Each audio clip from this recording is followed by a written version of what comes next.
Hey guys, this is Maker of Beauty, and I'm making a new tutorial that goes a little bit more into how to work with the text in Cricut Design Space. So whenever I decide to work with the text, the very first thing I do is actually go out and I use the word market to see how a specific word would look, right? The reason I do that is because it saves you the time. This website allows you to type in your word, right? So I already have word welcome in it. And what it's going to do, it's going to show you all of the fonts that you have installed on your computer, all of your system fonts that come loaded right away. It's a part of your operating system, as well as all of the fonts that you have downloaded, because you've gone to that font or, font bundles or whatever you might have gotten your font from. And it's very convenient because it will help you to identify which fonts you want to work with and which fonts, you really don't care about. The reason I come here is because you can see all of it at once, whereas it's not so easy to see what the word would look like in the design space. So say that I want to do the word welcome, and as I'm looking through it, right, I see that I really like the W from Argentinian script, but I don't like the rest of, how the part of the word looks, but I do like it how it looks on a meta. So I'm going to come to my Cricut, right, and I'm going to write out my text, and this is how I typically approach it. I will write welcome completely with one word, and then I'm gonna come out to my fonts. I'm gonna come here and I'm gonna right away set it to the system. I don't care to do the Cricut because I don't use any of the Cricut fonts. I don't pay for them. It doesn't make sense for me to do all because it would show me my system and my Cricut. The system will show me actually all of the fonts that I have downloaded myself and all of the fonts that I have gotten as part of, having operating system Windows 10. Okay, so I'm going to go back out and be like, okay, well, what's the name of the font? And we're going to start with Argentina script. So I'm going to come here and I'm just going to start typing the first few letters of the font. And there it is. So I'm going to highlight it. And here I have it, right? So far looks great. I really like the W. If I wanted to make it a little bit fatter, I can try to change it to bold. Sometimes it's available, sometimes it's not available. The free fonts are a little bit finicky, and so you don't always have the flexibility that you will get it like with the premium fonts, because I think by design they like hold off with adding all the additional stuff to make sure that you purchase the full font. But sometimes from time to time, reputable sources will have a premium font for free, so I try to grab those. In any case, I got my W right that I liked. Now what I'm going to do is I'm going to make a copy. So Design Space can understand the shortcuts of your laptop, right? So you can either click on a duplicate right in here, or you can draw Control C, which copies it, and Control V. I'm going to set this aside just for now. I'm going to concentrate on this one. So what I do next is I go back into text, right? And I get rid of my W. So now I'm left with the rest of the word. Now I'm going to go back to the word mark and read the name of the other font that I want to pull in. And that is the Meta. So I'm going to come back in here, go back to my font, and now I'm going to start typing in Meta. And there's my Meta. And boom, it changes everything. So to me, it does look a little bit better, right? Notice, because I have made a copy of the text box, right, and it basically came from here, it still continues to be in bold. If you want it in bold, keep it in bold. If you want it in bold, you just change it to the regular.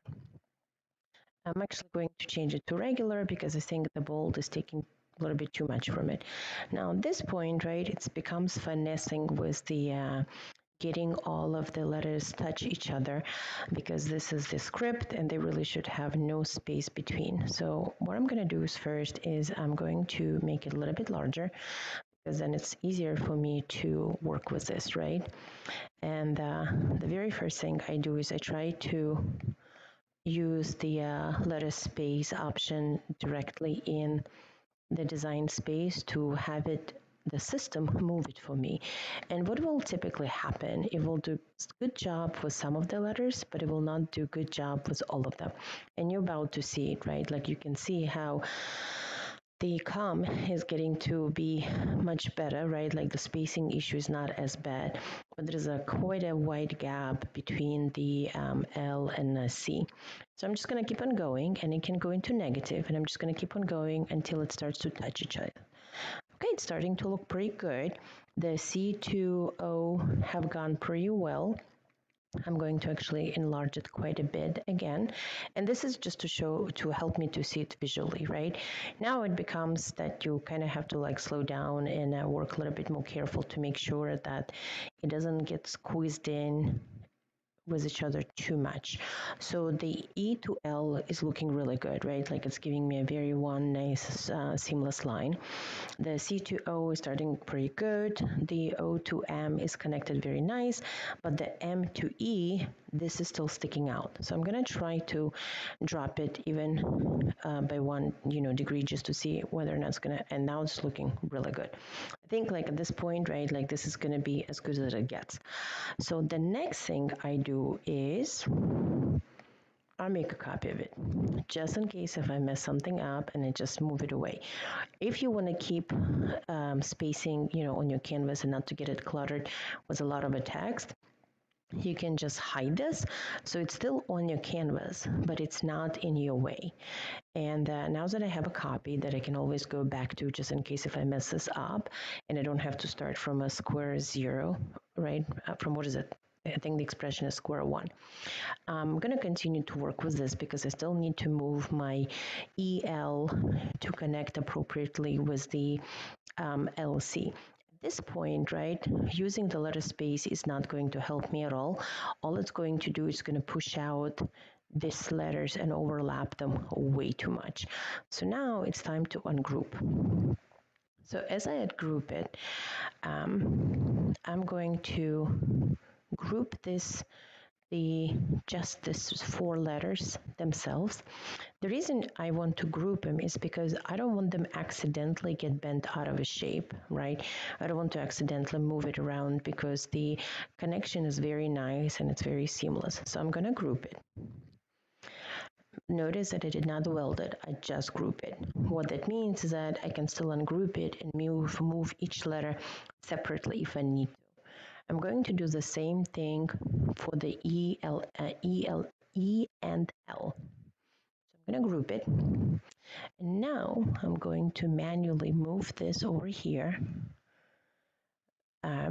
position it to where I feel that this is seamless and it all becomes one single word. I'm going to highlight all of this, and I'm still going to align it on the bottom to make sure that my alignment is good. And if you guys notice, the com word, sorry, okay, maybe that was not the best word to pick. It had to drop a little bit more to the bottom, right? So now it looks really good. So I'm going to group it further. But so, I have a group within the group within the group. Notice, like, I still have not welded. It was a good reason. I mean, what if I need to undo it, right? And with welding, once you weld it, you cannot unweld it. So at this point, it's starting to look pretty decent. I'm going to come in here and get rid of all the other words because I was not planning to use them.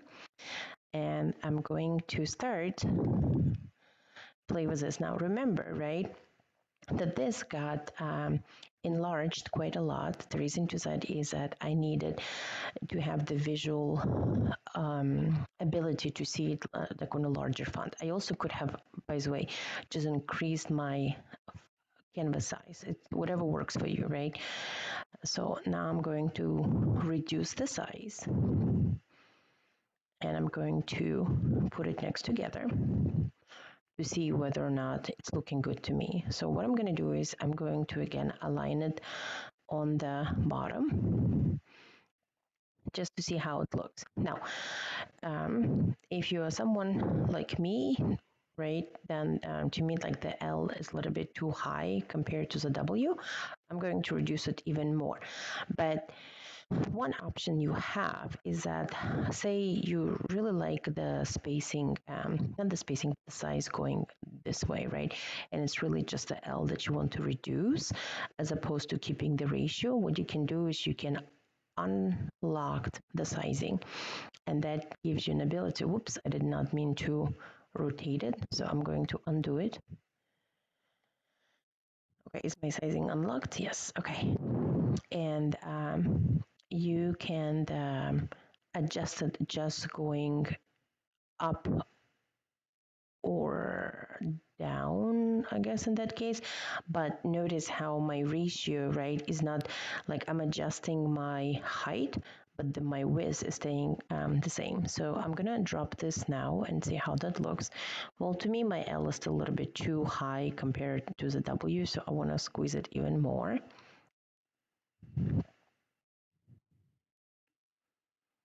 Okay, so now that's looking pretty good to me. So I'm going to lock it and go back to align it, because right now it's not straight and now it's much better. And here, right, you can decide that you do want your E to be touching the W.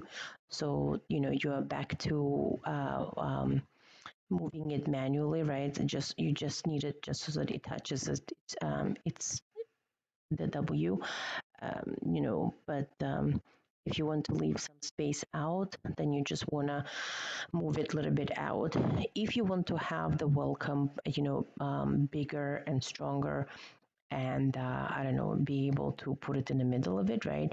Then again, you just adjust the size and maybe use it, and maybe move it up a little bit more. At this point, right, if you, again, like me, and you don't want the L to be sticking out, then you can actually have replace just the L itself with another different font that doesn't give you the L to be so high up, and you would work it the same way that we were working previously, and instead of just having two fonts to work with, you would have three. But I'm going to undo all of that because the way I had it the first time, that works for me, right?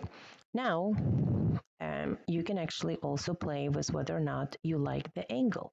Like, do you want your W a little bit more straight? And, if you do, then you adjust the rotation. And the same thing is with this word by itself, right? Like, do you want it to be do you want it to be under a different angle? Then you do your rotation and it rotates out for you. Okay. That actually does not look good to me at all, because that I feel that it kind of goes under the angle and the letters are not straight. So I'm going to undo this rotation. So I'm just going to do undo, undo, and that is much better to me. But what I do want it is I want it to be all aligned on the bottom. There we go. This to me looks a lot better. I like it. And at this point, I'm just going to group all of it together. So as you group it, right, and this looks like one wholesome letter to you, right? So you decide that you are ready to cut it. And you're going to click on make it. But then when you go to make it, it's not, positioned correctly at all. It's sort of like all over the map. I mean, what is going on here? What is going on is that the grouping still sees every single one of this letter, right, as its own individual component. What you need to do is, now you can attach it, but here's a kick, right? Say you're gonna attach it and you go and you cut it. So if you look a little bit closer, or actually, you know what, you're not going to be able to see it from this view, but you will be able to see it if we go to contour. So let's go to, I'm going to detach it. And we're going to, oh, the contour is not actually going to give it to me. That's a bummer. Okay, but I wanted to show it to you that sometimes when you do the attach, right, because you did not weld it, the Cricut will cut every single letter separately, meaning even though your C is attached to your O, right? From like looking at this, they did not become one single cut file. They are still one separate letter. And what will end up happening is that your entire O will get cutting into M where it got fused, and that's why you need to weld. So you highlight and you weld. And now that had become a single cut. What that means is that, when it's cutting the O, it will not go inside the M to cut it out the full O. It will just go over and over. So I'm going to bring out the contour now. Let me just minimize the application. There we go. So let me open this up. Okay. So what I was explaining to you guys, right? Before I welded the W and E, right? Even though visually it looked like it was one single word, it was not. That line right there that stops, going all the way across W and E, that line would have gone. And that would be the case for every single one of the letters which ended up being cojoined together. Like the letter L, right, would have gotten cut out from a C, and the C would have gotten out from O. And as a matter of fact, as you guys can see it, as you weld it, right, there is a bit of a cut. I mean, it's like if you don't need this cut, right, then you just highlight it, and so that becomes as a one single thing. So that's why you need to remember to weld. Just the attach alone is not going to be sufficient for you. So to my point is that you could literally apply 10 different fonts to every to one word. You can have one font for one letter, another font for a different letter, and so on and so forth. And I just realized that my word welcome is missing an L, so it is grammatically incorrect. But in any case, I hope this is very useful and helpful.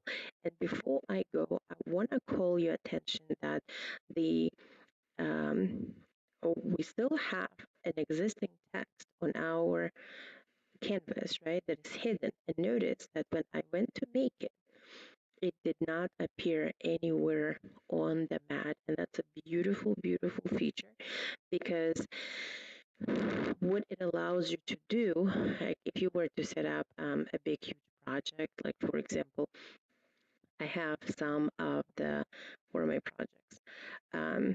I have like, what are my projects? My own projects. Like on some of my projects, right? I have specifically for my flowers, right? Like what will end up happening is, I have my big templates and whatever, and I'm not somebody who likes to waste material. What I will end up doing with a lot of my stuff is that I will end up like bringing in small flowers to cut anyway, and then if say for example I'm doing with several different colors, I can hide them to maybe not cut on red, right? But then make them available again when I'm cutting the white, and I mean, it's just really a great feature to have. In any case, I'm gonna stop here. I'm gonna stop while I'm ahead. If you guys have any questions, any feedback, just give me send me a message, give me a comment, leave me a review.